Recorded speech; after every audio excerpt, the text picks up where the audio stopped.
आदाब नाजरीन, INE today news में आपका खैर मकदम करते हैं। आइए देखते हैं ये तफसीलात। पार्लिमानी हल्के हैदराबाद में MP फंड से कई तरक्याती कामों का संग बुनियाद रखा गया और इफ्तिताह अमल में आया।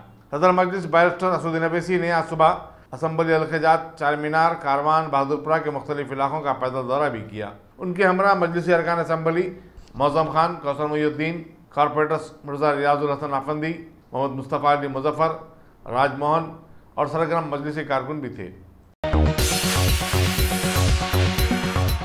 अगर आपने हमारे चैनल को सब्सक्राइब नहीं किया है तो आपको यहाँ सब्सक्राइब बटन दिख रहा है, उसे क्लिक करिए और सब्सक्राइब कीजिए और साथ ही साथ बेल आइकॉन को भी क्लिक करिएगा, जिससे कि आपको ताज़ा अपडेट मिलते रहें।